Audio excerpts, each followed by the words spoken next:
ओम शांति।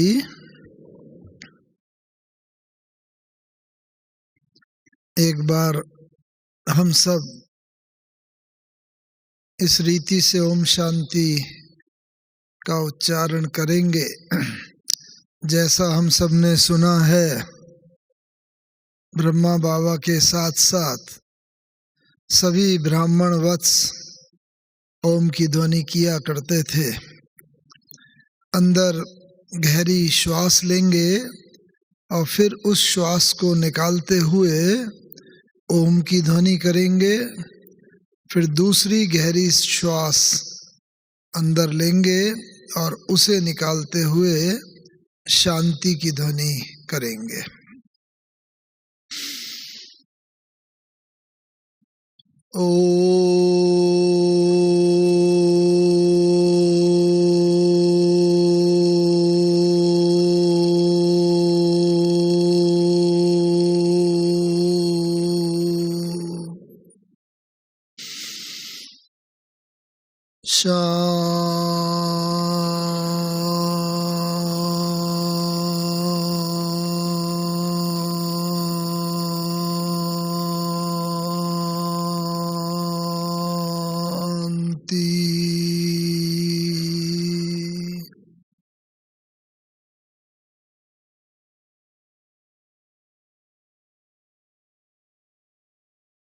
ओम शांति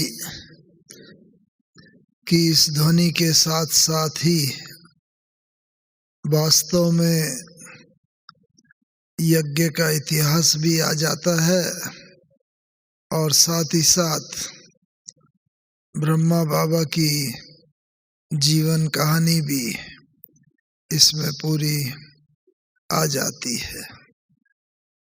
इसके साथ साथ ये शब्द जो है हमारी पढ़ाई का पहला लेसन है और यही शब्द हमारी पढ़ाई का अंतिम लेसन भी है। इस शब्द में बहुत गहराई समाई हुई है, क्योंकि इस संसार को कहा जाता है ये संसार पुरुष और प्रकृति का खेल है। और पुरुष और प्रकृति, पुरुष अर्थात आत्मा जो यहाँ रहती है प्रकृति के बीच में, पुरुष, और प्रकृति अर्थात प्रकृति 5 तत्वों से बना ये शरीर, जल, अग्नि, वायु, पृथ्वी, आकाश। तो पुरुष और प्रकृति, इसका ये पूरा संसार ये खेल है। अगर इसे और बेहद के दृष्टिकोण से देखें तो ये पुरुष में भी महापुरुष जो है परमपिता परमात्मा का साकार रथ भी, और प्रकृति यानी कि ये जो बाहरी 5 तत्व देख रहे हैं, नेचर, 5 एलिमेंट्स, ये पुरुष और प्रकृति का खेल है। और इस खेल में ही हम सब खेल खेल रहे हैं।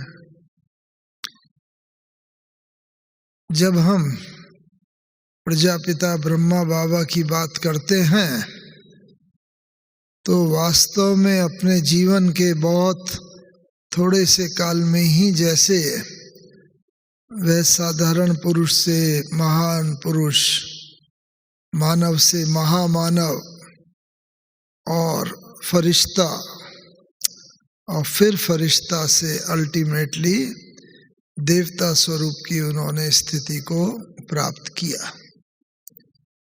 एक जन्म के भी कुछ हिस्से में, जो कि संसार वाले कहते हैं कि भगवान को तो पाने के लिए अनेक जन्म लेने पड़ते हैं, लेकिन ब्रह्मा बाबा ने वो करके दिखाया जो वास्तव में कोई भी अन्य पुरुष इस संसार का तब तक कर नहीं सका था।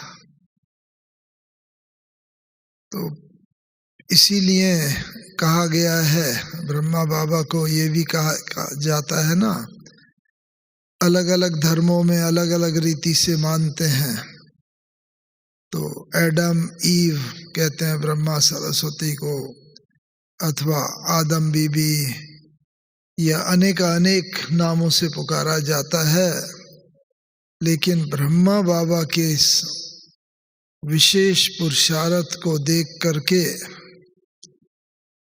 किसी ने सच ही कहा है कि आदम को खुदा मत कहो, आदम खुदा नहीं, लेकिन खुदा के नूर से आदम जुदा नहीं। खुदा यानी शिव बाबा और आदम ब्रह्मा बाबा, जिस तन का शिव बाबा ने आधार लिया।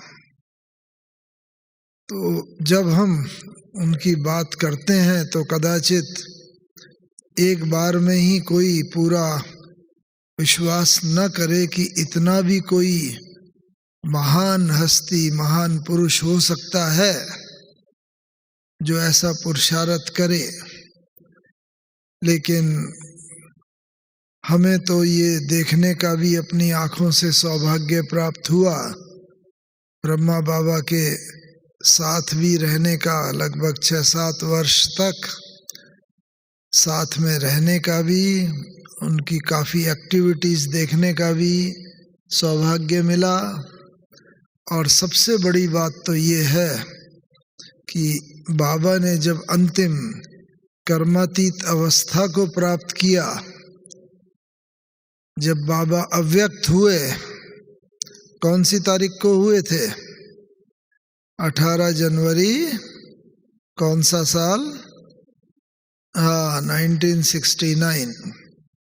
तो जब बाबा 18 जनवरी 1969 को अव्यक्त हुए, तो ये हम अपना सबसे बड़ा सौभाग्य मानते हैं कि उन 2 दिनों में 17 और 18 जनवरी को, यद्यपि हम बहुत दूर पोस्टेड थे, लेकिन बाबा ने अंतिम 2 दिन में अपने पास बुला लिया और हमें बाबा की कर्मातीत अवस्था देखने का भी मौका मिला, साथ साथ बाबा की फरिश्ता स्वरूप स्थिति का, और जो भीष्म पितामह का गायन है, इच्छा मृत्यु का वरदान जिसे मिला हुआ था, उसका भी सौभाग्य प्राप्त हुआ देखने का।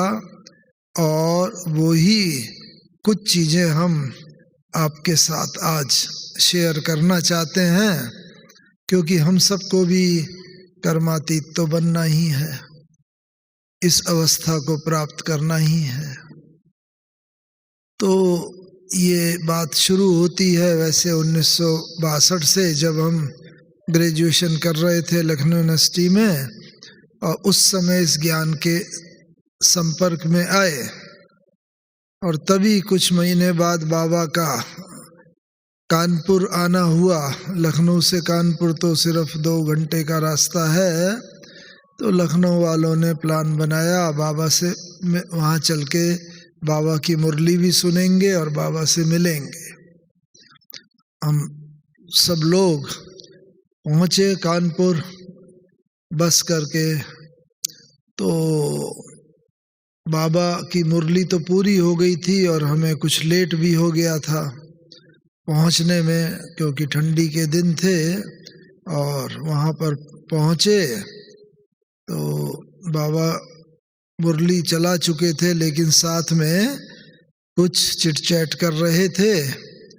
और जब हम सब लोग पहुँचे तो सब देखा, बाबा की पर्सनैलिटी ही इतनी ग्रेट थी, एकदम लंबा कद और गौर वर्ण, आँखों में इतनी रोशनी और इस प्रकार से आत्मिक स्वरूप में, स्नेह स्वरूप में डूबी हुई आँखें। और जिधर भी बाबा देखता था उधर ही जैसे एक बिजली सी कौन जाती थी। और ऐसा पर्सनैलिटी को देखते हुए तो पहले हम लोग तो जस्ट खड़े ही रह गए। फिर उसके बाद 1 बाय 1 बाबा से जब मिले, हम तो उस समय बहुत लगभग 16 वर्ष की आयु थी, 15-16, तो बाबा से लास्ट में नंबर आया। पहले तो सब परिवार और बुजुर्ग लोग मिले, तो बस जैसे ही बाबा के पास पहुँचे तो बाबा ने कहा, आओ बच्चे, बाबा तुम्हारा बहुत समय से इंतजार कर रहा था। तो हमने सोचा बस लेट हो गई, हम लोगों को पहुंचना तो था 7:30 बजे, 9 बजे पहुंचे। तो हमने कहा हाँ बाबा, आने में लेट हो गई, बस लेट आई, रास्ते में भी थोड़ा धुंध था। तो बाबा अच्छा, ऐसे बड़े गौर से, बस लेट आई है, लेकिन बाबा तो तुम्हारा आवाहन कर रहा था, बहुत समय से तुम्हारा इंतजार कर रहा था। तो फिर पास में जो बैठे हुए थे दादी वगैरह, उन्होंने उसका अर्थ बताया कि बाबा का भाव ये है कि कल्प पहले के हम बिछड़े हुए बच्चे हैं बाबा के, और इतने समय से बाबा हमारा आवाहन कर रहा है, और इसीलिए बाबा कहता है मेरे सिकी लदे बच्चों, सबका मिलने का।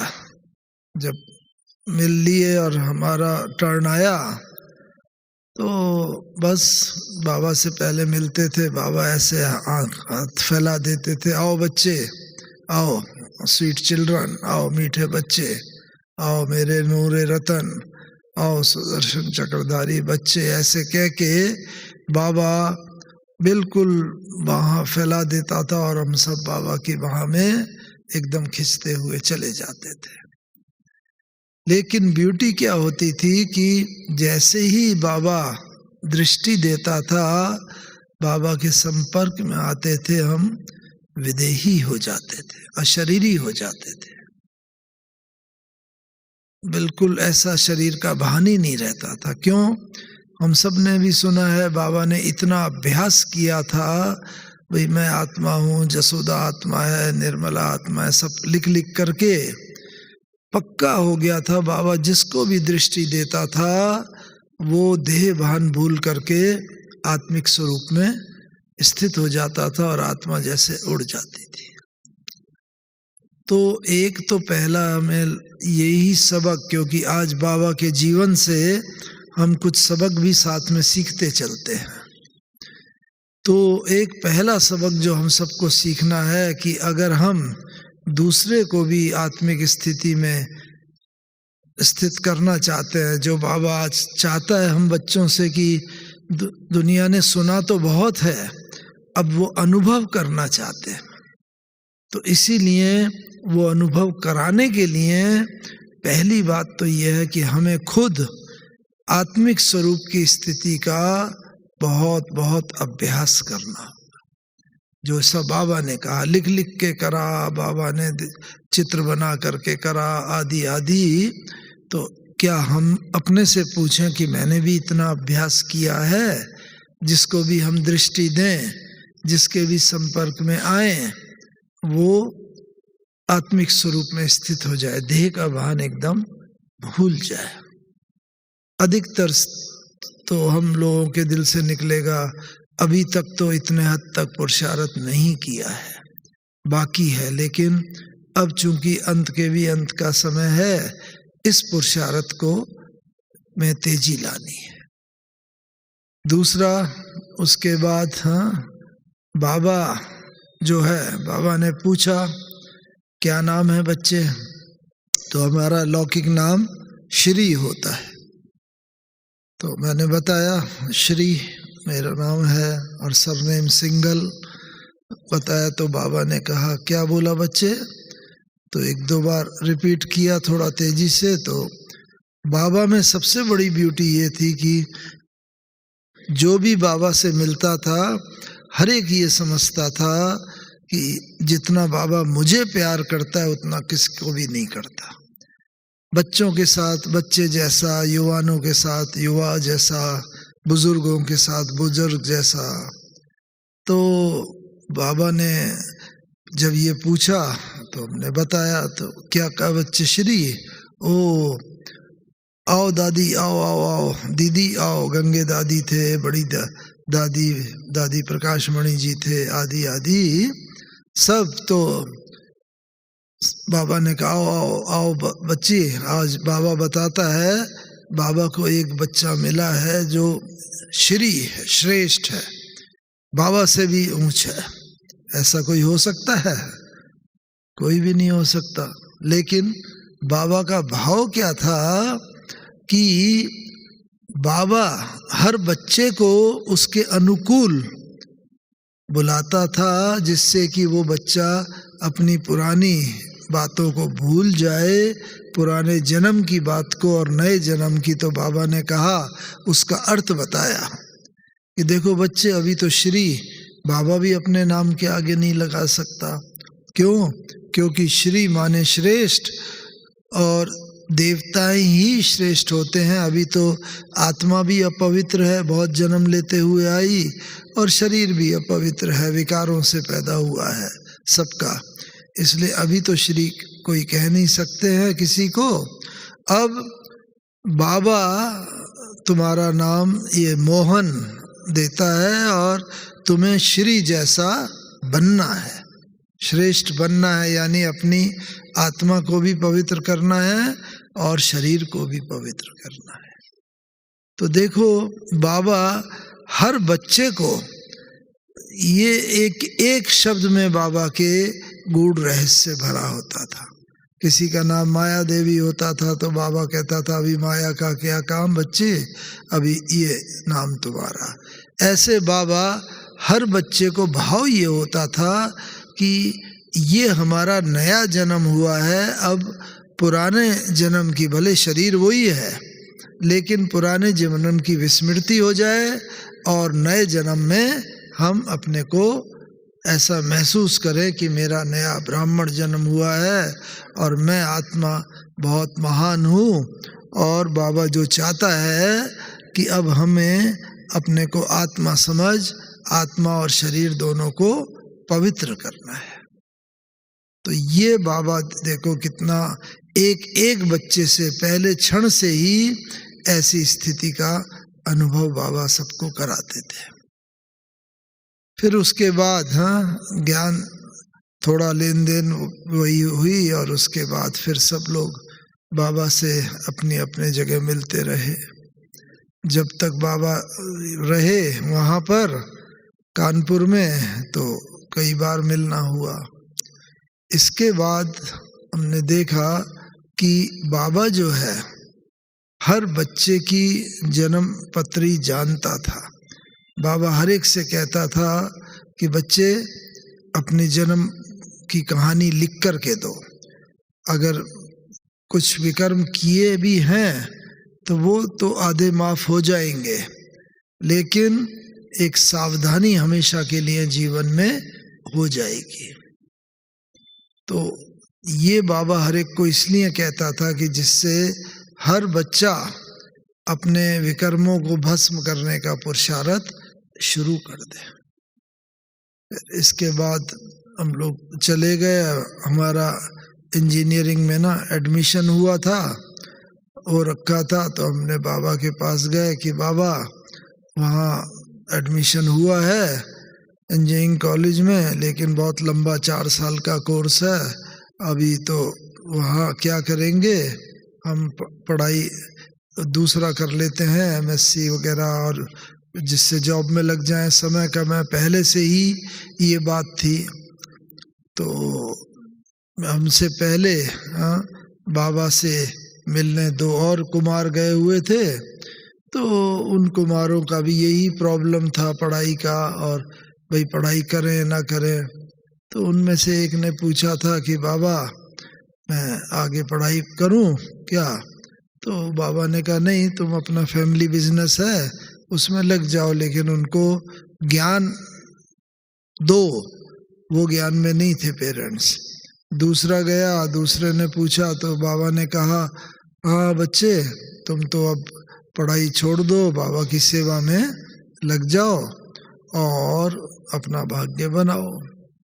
फिर हमारा नंबर जब आया तीसरा, तो हमने जब बाबा से पूछा तो बाबा ने कहा नहीं बच्चे, तुम्हें तो पढ़ाई करनी है, इंजीनियर बनना है।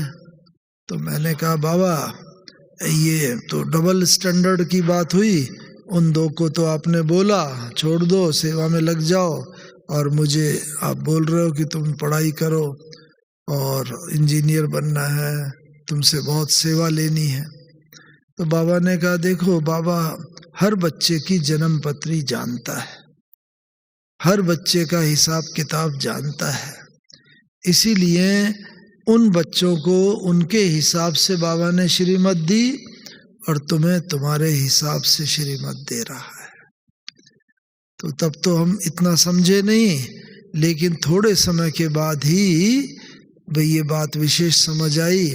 जिस बच्चे को बाबा ने बोला था कि पढ़ाई छोड़ के सेवा में लग जाओ, तो वो अच्छी कुछ वर्ष उसने सेवा करी, लेकिन असमय ही उसकी मृत्यु हो गई, निधन हो गया कुछ वर्ष के बाद ही, एक्सीडेंटल। तो तब हमें पता चला कि देखो बाबा कितना जानी जाननहार, कि अगर बाबा कहते चलो पढ़ो और ऐसे बनो इंजीनियर, तो वो तो पढ़ाई पूरी भी नहीं कर पाता, या पूरी कर भी लेता तो जॉब भी नहीं कर पाता और कोई यूज़फुल नहीं होता। तो कम से कम उसने कुछ वर्ष बाबा की सेवा करके अपना भाग्य तो बहुत ऊंचा बना लिया। दूसरा भाई था जिसको बाबा ने बोला था, तो उसके पेरेंट्स वगैरह के वो सेवा करता रहा, और बाद में फिर बिजनेस भी घर का संभाला उसने और ज्ञान में चलता रहा। तो उस रीति से तन मन धन से भी वो सहयोगी बना। हमने पढ़ाई पूरी की, लेकिन शुरू से ही बाबा ने ऐसा भाग्य बनाया कि वहाँ इंजीनियरिंग कॉलेज में जो IIT धनबाद अभी है, ISM Indian school of mines, वहाँ से इंजीनियरिंग करी, और इंजीनियरिंग करके जब हमारे पास जॉब आया, हाँ, तो 3 जॉब हाथ में थे। तो बाबा से कहा कि बाबा हम दिल्ली वाला या हैदराबाद वाला जॉब ले लेते हैं, वहाँ सेंटर है और वहाँ पर हमारा पालना भी होता रहेगा। लेकिन बाबा ने कहा नहीं बच्चे, तुम ये जो जॉब है ना ONGC वाला, ये इसको लो, क्योंकि उसमें हमारी पोस्टिंग आसाम में हुई थी। वहाँ पर आसाम में एक भी सेंटर नहीं था, गीता पाठशाला नहीं थी पूरे नॉर्थ ईस्ट इंडिया में। ये मैं 1967 की बात कर रहा हूँ, जिस साल हमने इंजीनियरिंग पास किया था। तो एक भी सेवा केंद्र भी नहीं था, कुछ नहीं। तो मैंने कहा बाबा वहाँ तो कुछ है ही नहीं, सेंटर भी नहीं, गीता पाठशाला भी नहीं। तो बाबा ने कहा इसीलिए ही तो बाबा तुम्हें भेज रहा है कि तुम्हें वहाँ जाकर के बाबा के बच्चों को संदेश देना है, और जब ये संदेश मिल जाएगा बस बाबा तुम्हें बुला लेगा। और वहाँ बाबा के भोले भाले बच्चे बहुत ईश्वरीय संदेश का इंतज़ार कर रहे हैं, उन्हें मालूम नहीं है कुछ, और इसीलिए तुम्हें वहाँ जाना है। तो वहाँ पर जाना हुआ, और बाबा तो करन करावनहार है, बाबा कराता है।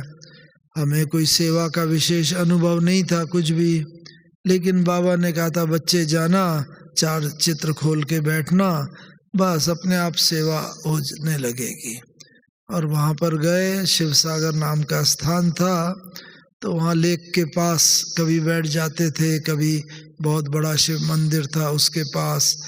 लेकिन जो आते थे देखते थे चित्र वगैरह, उनमें इंटरेस्ट धीरे धीरे डेवलप होने लगा, और एक मास के अंदर ही बहुत काफ़ी कुछ मारवाड़ी माताएं वगैरह विशेष आती थी, और वो आके बस चित्र वगैरह देखे, और उन लोगों ने निमंत्रण दिया कि मंदिर में ये सेंटर खोलो, तो मंदिर में खोला। और कमाल तो बाबा की है, बाबा कहता है जब मैं देखता हूँ कि बच्चे इतना अनुभवी नहीं है समझाने वाले, तो बाबा उनमें प्रवेश करके जैसे समझाता है। तो कई बार हमने ऐसा अनुभव किया, बाबा समझा रहा है, और विशेष ये बात होती थी कि उनमें से काफ़ी माताएं और कन्याएं वो ध्यान में चले जाते थे, साक्षात्कार। तो एक बार हुआ, 2 बार, वहाँ तो रोज का ही जैसे हो गया, ध्यान में चले जाते थे। जैसा यज्ञ में शुरू में सुना है, तो पूरे शहर के अंदर ये आवाज़ उड़ गई कि यहाँ तो भगवान मिलता है, भगवान दिखाई देता है, और वहाँ पर जाओ। तो इस प्रकार से बाबा ने अपनी सेवा अपने आप ही करवाई, हम लोग तो सिर्फ निमित्त बन के वहाँ पर सेवा करते रहे। इसलिए कभी भी मुरली में भी कोई डायरेक्शन अगर आता है ना, तो हमेशा हम उस दिन कम से कम उस डायरेक्शन को कुछ इस्तेमाल जरूर करें। बाबा कहता है आज बच्चे जाके तुम्हें मानो वृद्ध आश्रम में सेवा करनी है, तो आज जाके, या बाबा कहता है वहाँ पर वो बुजुर्ग होते हैं, खाली समय होता है, आदि आदि मानो, तो वो हम उस दिन ही अगर कर लेते हैं तो ये देखा गया है कि उसका ताजा फल इमीडिएटली मिलता है।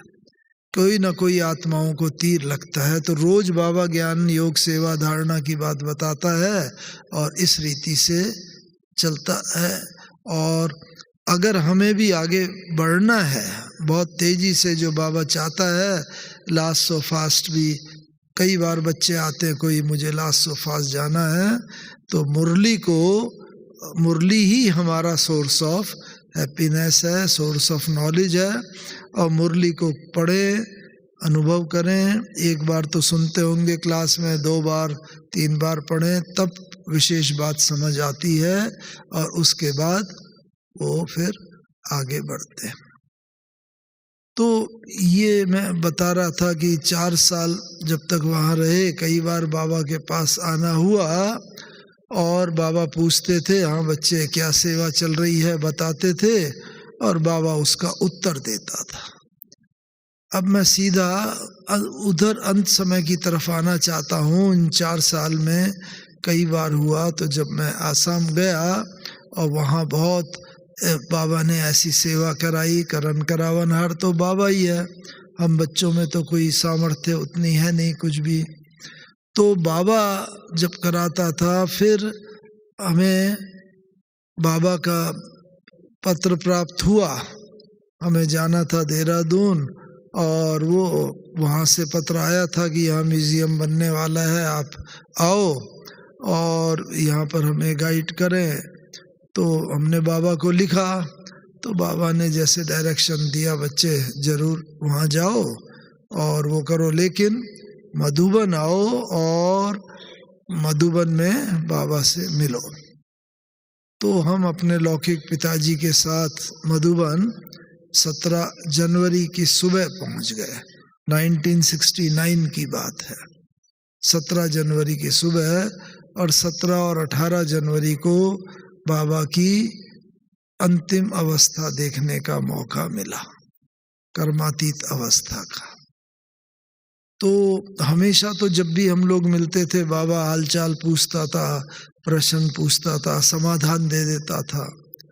लेकिन उन 2 दिनों में हमने क्या देखा कि बाबा के सम्मुख जाते थे कि बाबा से हम ये पूछेंगे कि बाबा ये सेवा चल रही है, ये पुरुषार्थ है, कुछ भी बात, तो बाबा के सम्मुख गए, बाबा ने दृष्टि दी, और दृष्टि दे के एक अक्षर भी बाबा पूछता नहीं था। बाबा कहता था, बच्चे ये पूछने आए हो, अच्छा ऐसा कर लो, ऐसा हो जाएगा। यानी कि बाबा प्रश्न भी बता देता था, जो मन के अंदर प्रश्न चल रहा होता था कि हम बाबा से ये पूछेंगे, बाबा वो भी बता देता था और उसका समाधान भी दे देता था। 1 बार हुआ, 2 बार, 3 बार, अनेक बार उन 2 दिन में हुआ। तो ये होती है मन जीते जगत जीत की स्थिति, जो कहते हैं मन के लिए भी कि मन के हारे हार है, मन के जीते जीत। मन चंगा तो कठौती में गंगा। तो बाबा ने अपना मन इतना जीत लिया था, मन के ऊपर इतना नियंत्रण कर लिया था कि दूसरे के मन की बात को बाबा तुरंत पढ़ लेता था और उसका समाधान भी कर देता था। तो बाबा अभी यही चाहता है कि हम बच्चे भी उसी स्थिति को प्राप्त करें, क्योंकि जो हम सब बच्चों ने बाबा से अनुभव किया वो हमारे द्वारा दुनिया वाले अनुभव करेंगे। दुनिया वाले हम लोगों के सम्मुख आएंगे और जब कई इच्छाएं लेकर आएंगे लेकिन बोलने का समय नहीं होगा, उस समय तो वो आएंगे, हम उनकी बात को पढ़ लेंगे, मन की बात। लेकिन ये कब हो पाएगा? जब हम इच्छा मात्रम अविद्या बन जाएंगे, माने हमारे मन में कोई इच्छाएं नहीं रहेंगी। जब हमारे मन में कोई संकल्प, कोई इच्छाएं होती हैं तो हम दूसरे की इच्छाओं को पढ़ नहीं सकते, क्योंकि हमारी अपनी इच्छाएं उसकी इच्छाओं में मिक्स हो जाएंगी, एक्यूरेट हम नहीं बता पाएंगे। तो अगर हमें अंतिम कर्मातीत अवस्था तक पहुंचना है तो धीरे धीरे हमें भी अपनी सब इच्छाओं पर काबू पाना होगा। इच्छा मात्रम अविद्या बनना होगा, कोई संकल्प और इच्छाएं न रहे। फिर उसके बाद जब एक तो ये देखा, दूसरा और क्या देखा हम लोगों ने कि वहाँ पर बाबा के पास 17 तारीख को बाबा के साथ पूरी मुरली सुनी, सब रहा। बाबा को कभी कभी सर्दी के दिन थे, खांसी आती थी, कई बार ऐसा होता था आंखें भी गीली हो जाती थी। तो हम लोग देखते थे कि बस बाबा को बहुत ऐसी जैसे तकलीफ हो रही हो, बाहर से हम लोगों को ऐसा लगता था। लेकिन बाबा अपनी स्वस्थिति से उस खांसी रूपी परिस्थिति पर थोड़ी देर में तुरंत ही विजय प्राप्त कर लेता था। बाबा के एक साइड में लक्ष्मी नारायण का, श्री कृष्ण का ट्रांसलाइट का पिक्चर रहता था और दूसरी साइड में इधर बाबा बैठता था, इधर मम्मा बैठती थी और बीच का वो खाली रहता था।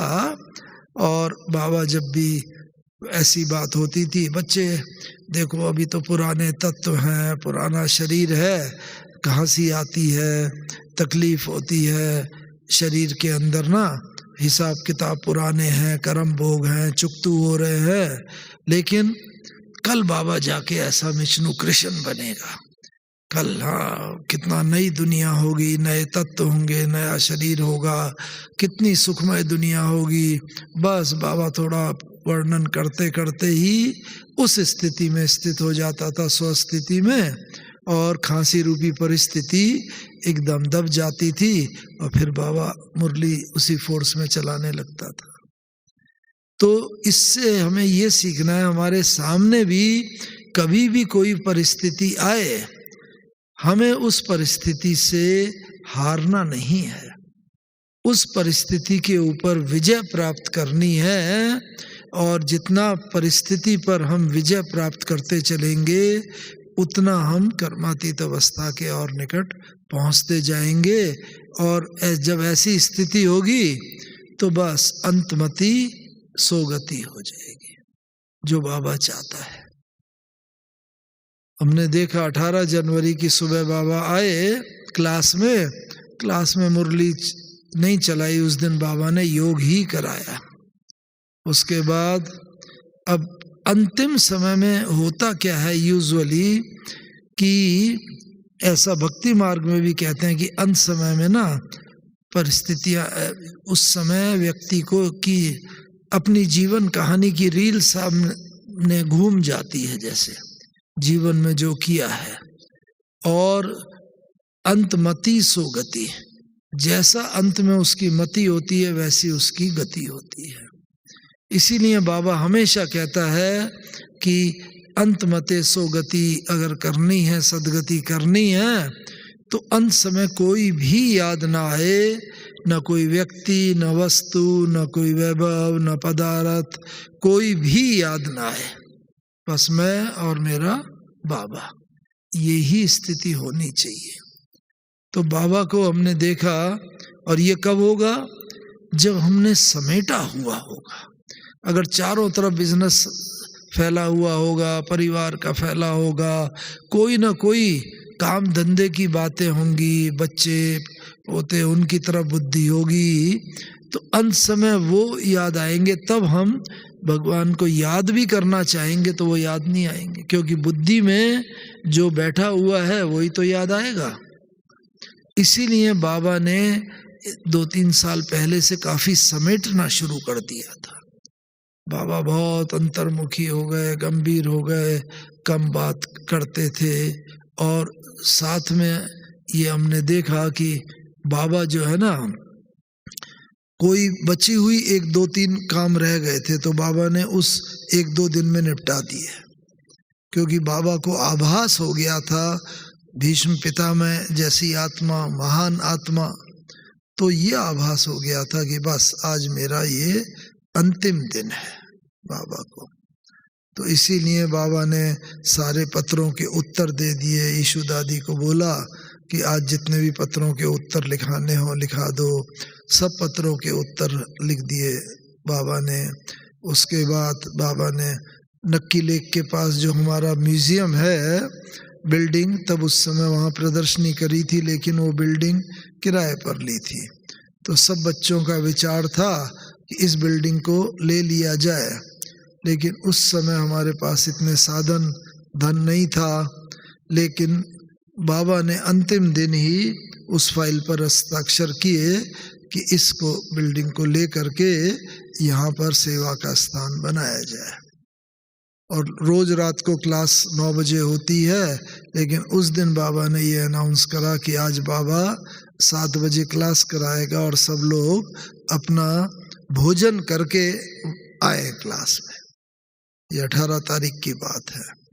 तो सब लोग भोजन किया जल्दी जल्दी और क्लास में आ गए। और उस दिन बाबा ने जो मुरली चलाई बहुत फास्ट, एक बार भी न बाबा को खांसी आई, न कफ साफ करने की जरूरत पड़ी, न कोई भी व्याधि किसी प्रकार की हुई, जो इस बात का प्रतीक है कि जब हम भी कर्मातीत अवस्था को प्राप्त होंगे, क्योंकि बाबा ने ये कहा आपका सब बच्चों का अंतिम पेपर कौन सा है? ये शरीर का पेपर। अंतिम समय ये शरीर के द्वारा ही सारा हिसाब किताब चुकता होना है, बचा होगा जो कुछ भी हिसाब किताब है। तो इसीलिए बाबा को अंतिम समय सब हिसाब किताब जैसे चुकता हो गया था, तो एक बार भी खांसी भी नहीं आई, कफ भी क्लियर करने की जरूरत नहीं पड़ी। और ये शो करता है कि कर्म भोग, शरीर के कर्म भोग के ऊपर योग बल ने जैसे संपूर्ण रीति से विजय प्राप्त कर ली थी। और संपूर्ण रीति से विजय प्राप्त करके वो जैसे आत्माएं बिल्कुल सब देखते थे, लेकिन बाबा जो है ये विजय प्राप्त करके बैठा हुआ था। और सबको दृष्टि मुरली के बाद दी काफ़ी हद तक, और दृष्टि दे करके फिर बाबा ने कहा अच्छा बाबा बच्चों से छुट्टी लेता है, विदा लेता है। ये शब्द बाबा ने पहले कभी नहीं बोले, लेकिन बाबा ने बोले अच्छा बाबा बच्चों से छुट्टी लेता है, विदा लेता है। ये कह के बाबा कमरे की तरफ गए। और वहाँ जाके जैसे बाबा ने ना थोड़ा महसूस किया पेन, चेस्ट पेन वगैरह, और उसके बाद बाबा ने वहाँ पर बच्चों को बस प्रकाशमणि दादी जी बाबा के साथ साथ गए थे। तो दादी ने कहा बाबा क्या हो रहा है? कि बच्ची बड़ा पेन हो रहा है यहाँ पर हार्ट में। और बाबा ने कई बार ये भी कहा है, आप सबको मालूम है ना कि सबसे अच्छी मृत्यु कौन सी है? जाना तो सबको ही है, लेकिन सबसे अच्छी मृत्यु ये हार्ट के, क्योंकि किसी की सेवाएं नहीं लेनी और एकदम तुरंत ही आत्मा चली जाती है आदि आदि। तो बाबा से जब बाद में बच्चों ने पूछा कि बाबा आपकी अंतिम स्टेज कैसी थी, क्या महसूस हो रहा था? तो बाबा ने बताया, बच्ची पेन हो रहा था शुरू में बहुत हार्ट में, तो ये जैसे कर्म भोग था शरीर का बचा हुआ, तो धीरे धीरे बाबा जैसे विड्रॉ कर रहा था, और बाबा बाबा मैं आपके पास आ रहा हूँ, बाबा बस इस शरीर से मैं आत्मा छुट्टी ले रही हूँ, आपके पास आ रही हूँ। और धीरे धीरे वो पेन तो सबसाइड करता चला गया, कम होता चला गया, और बाबा की ये योग की स्थिति महान होती चली गई। मैं आत्मा हूँ, बस अब विदा ले रही हूँ, इस शरीर से जा रही हूँ। और फिर वो आत्मा जैसे चली गई। तो बाबा ने अपना पूरा स्थिति बताई। तो उनका सार ये है कि एक तो हमें मन जीते जगत जीत बनना है, इच्छा मात्रम अविद्या बनना है। दूसरा, ये शरीर जो हमारा जन्म जन्म का साथी है ना, भले अलग अलग नाम रूप में ये शरीर हम लेंगे, लेकिन 84 जन्म तक शरीर के द्वारा तो पार्ट बजाएंगे ही, बजाना है। तो हमें इन तत्वों के ऊपर विजय प्राप्त करनी है, इन तत्वों को अपना साथी बनाना है। बाबा ने कहा भारत में तो अधिकतर शरीर जो छोड़ेंगे इसके द्वारा छोड़ेंगे, जो नेचुरल कैलेमिटीज होंगी, अर्थक्वेक होगा, जमीन हिलेगी, सुनामी आएगी, फ्लड आएगा, सूखा होगा, बहुत अथाह गर्मी, अति वर्षा आदि आदि नेचर की प्राकृतिक आपदाएं। तो हम कैसे, अगर हमने भी दुनिया वालों की तरह शरीर छोड़ दिया तो फिर क्या फायदा हुआ? फिर तो एकदम शरीर छोड़ा और कहीं ये व्याधि के कारण तो इसमें हम लोग बड़ा उसमें अंतमते सोगति हो जाएगी। तो ये प्रकृति के तत्वों को भी, उन पर भी हमें, उनके ऊपर भी नियंत्रण करना है। जैसे ब्रह्मा बाबा, देखो मैं सुनाता हूँ कि बाबा का ना पशु पक्षी जीव जंतु कहते तो हम सब हैं वसुदैव कुटुंबकम, लेकिन वास्तव में इसमें मानते नहीं। दुनिया समझती है कि वसुदैव कुटुंबकम का मतलब मनुष्यों के लिए है, हिंदू मुस्लिम भाई भाई, हिंदू चीनी भाई भाई आदि आदि, लेकिन ये इतने तक ही नहीं है। उसमें भाव क्या है? पशु पक्षी जीव जंतु, प्रकृति के पांचों तत्व, पेड़ पौधे, वसुधा तो में तो सब आ जाता है पृथ्वी में। तो इसीलिए वसुधैव कुटुंबकम की भावना लेकर के हमें आगे बढ़ना है। तो इसके लिए बाबा क्या करता था, हमने देखा गुरुवार को जैसे भोग लगता था, बीच में संदली खाली होती थी, वो आती थी भोग संदेशी, भोग लगाती थी। बस जब भोग लग जाता था तो बाबा भोग की डिब्बी खोलते थे और थोड़ा सा भोग हाथ में रखते थे, और उससे के बाद बाबा कहते थे, हाँ आओ बच्ची, आओ आओ बच्ची। तो बड़ा सब देखने लगते थे, बाबा किसे बुला रहा है, किस बच्ची को, आओ बच्ची। तो कहीं से एक चिड़िया छोटी सी, वो बस फुदकती हुई हॉल के पीछे से उधर से आती थी, पहले टेबल के पास आई, फिर टेबल पर, फिर ऊपर बाबा के हाथ पर बैठ जाती थी, और वो प्रेम से भोग जैसे खाती थी। और बस उसके बाद बस कुछ चिड़िया चू चू करके फिर वो चली जाती थी। तो ये है प्रकृति के प्रति भी प्रेम।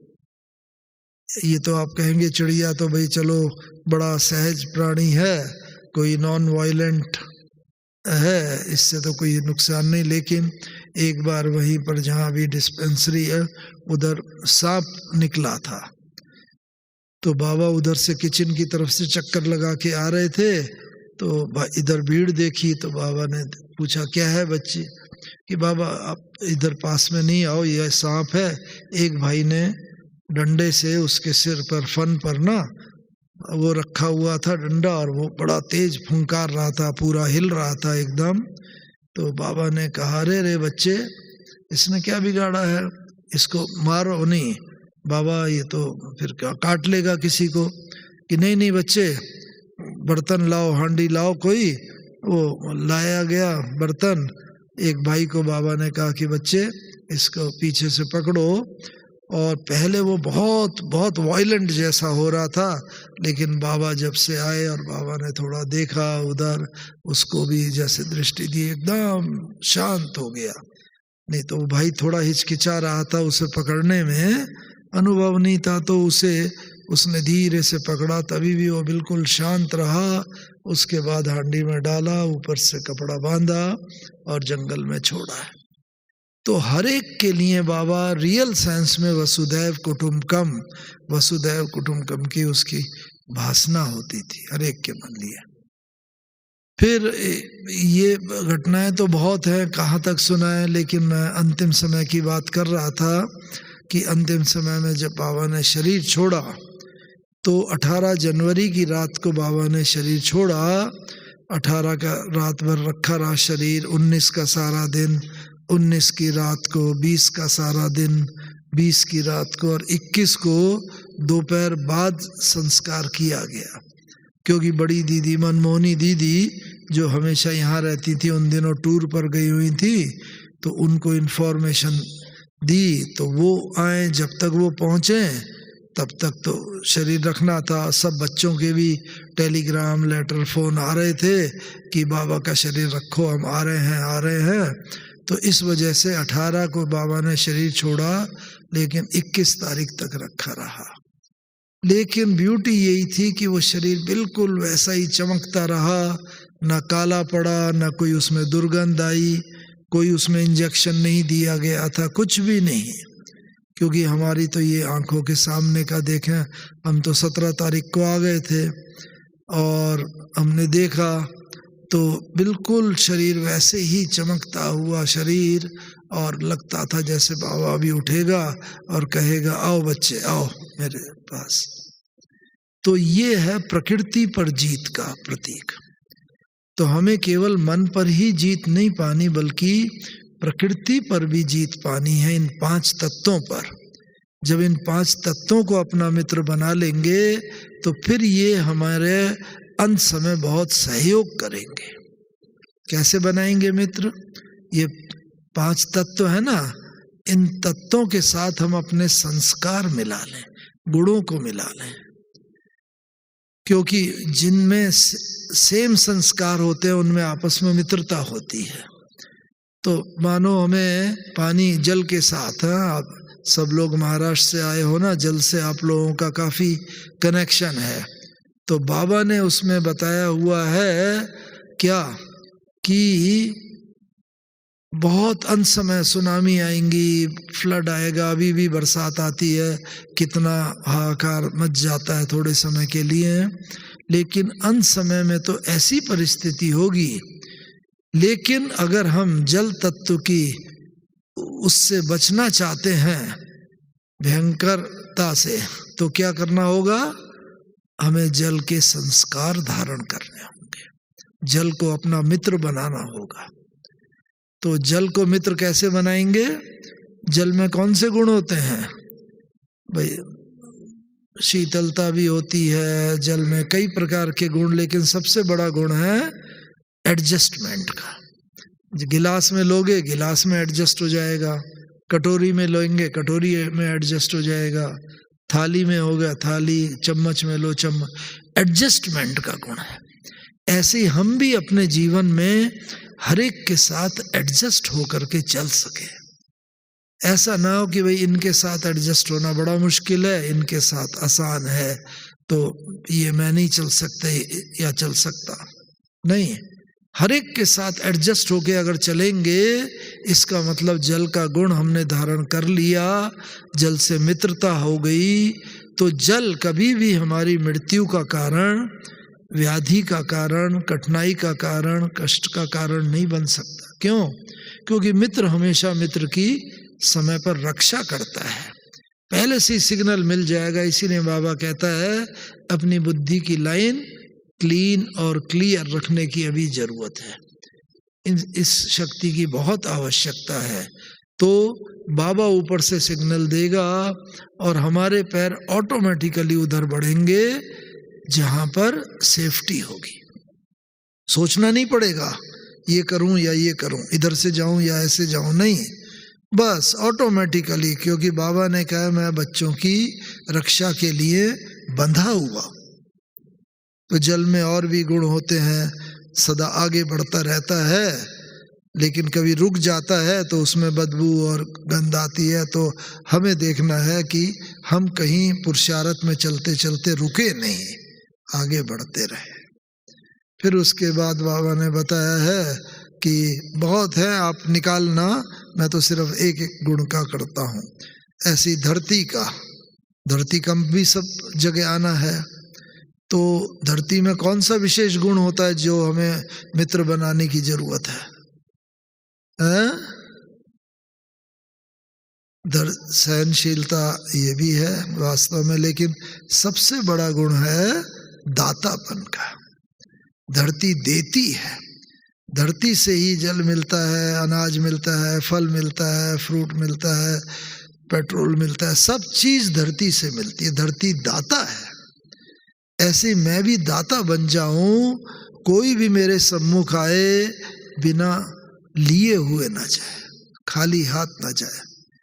स्थूल चीज की बात नहीं, उसकी तो लिमिटेशन हो सकती है, हम तो कुछ अपनी परिस्थिति अनुसार कपड़ा दे दें या कुछ अनाज, वो नहीं। हम उसे प्रेम दे, सहनशीलता दे, सहयोग दे, उसके साथ ऐसा सहयोग करें, सब प्रकार के गुणों का और शक्तियों का उसको दान करें।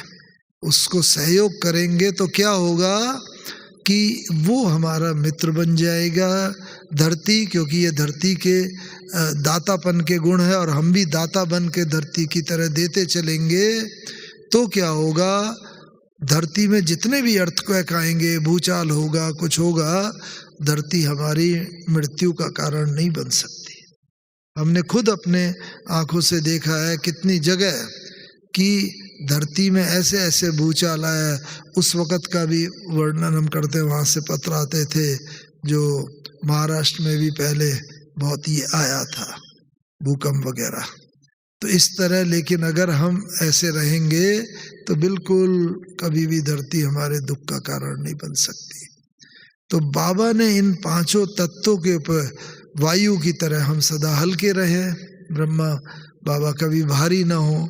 ऐसी ऐसी परिस्थितियां यज्ञ पर आई, आप सबने सुना है, लेकिन बाबा कभी भी भारी नहीं। हमने कितनी बार सुना है, देखा भी था।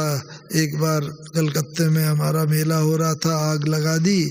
हमारे बड़े बड़े वकील भाई थे, उन्होंने कहा बाबा हमें उस पर केस करना चाहिए, हमारे पास एविडेंस है, प्रमाण है। बाबा ने कहा नहीं बच्चे, उन्हें नहीं मालूम उन्होंने क्या किया है, लेकिन बाप कभी बच्चों पर केस नहीं कर सकता। इस रीति से बाबा वायु की तरह हम सदा हल्के रहें, कोई भी बदले की भावना ना हो। इसी प्रकार से आकाश की तरह विशाल हृदय रहे, किसी के प्रति हमारे बदला लेने की भावना न हो। आकाश कितना विशाल होता है। क्षमा का गुण हो, क्षमा करो और क्षमा मांग लो, जीत है इसमें हार नहीं। क्षमा वीरों का भूषण है, कायर का व्यवहार नहीं। जो कायर होगा वो क्षमा नहीं मांग सकता, लेकिन जो वीर होगा वो क्षमा मांग लेगा। तो आज हम अपने अंदर जाने से पहले ये देखें, यदि किसी के साथ मेरे कोई मतभेद हैं या कहीं पर कोई भी ऐसी स्वभाव संस्कार की टक्कर है, तो हम निश्चिंत भाव से क्षमा याचना भी कर लें और क्षमा दे भी दें और क्षमा ले भी लें। ये एक तो क्या होगा, आकाश की तरह हम विशाल हो गए। आकाश मार्ग से आने वाली कोई भी रॉकेट और वो होंगे, वो हमारा नुकसान नहीं कर सकते। और अंत में सूर्य एक, हाँ, पांचवा तत्व। तो सूर्य की तरह हम ऐसे बन जाए तेजोमय, जो बाबा ज्वालामुखी भट्टी की बात करता है ना, तो ऐसे हमारा ज्वालामुखी भट्टी का सा वायुमंडल हो। ज्वालामुखी नाम ही पड़ा है, एक हिमाचल प्रदेश में मंदिर है, वहाँ देवी है, उसके मुंह से ज्वाला निकलती रहती है, वो ज्वालामुखी इसीलिए वो नाम पड़ गया। तो वो है क्या, अंदर से नीचे से गैस वगैरह है और उस पर मूर्ति बना दी, वास्तव में वो ज्वाला जलती रहती है।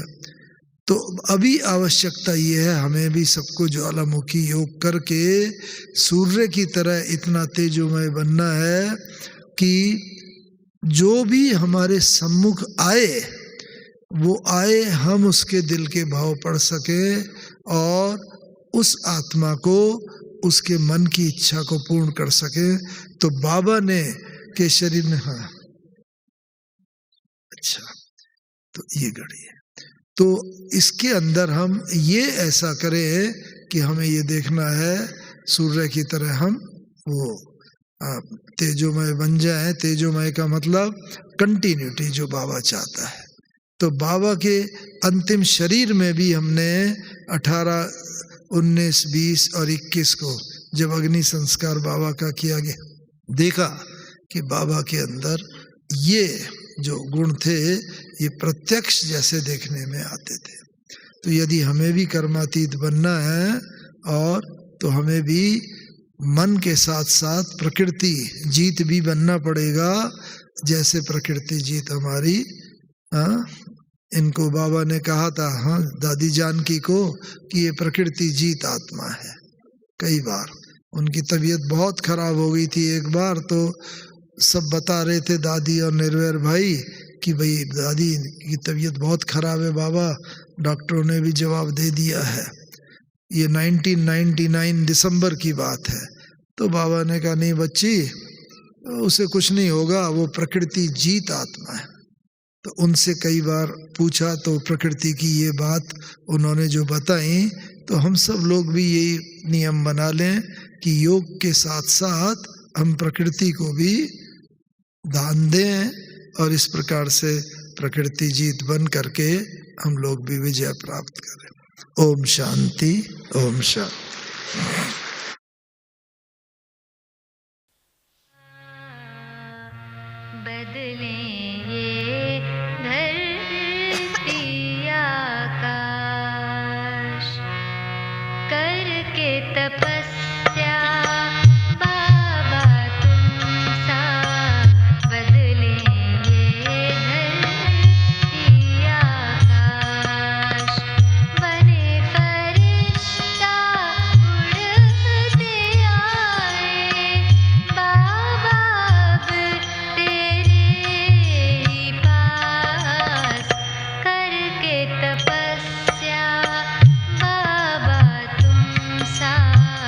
बदले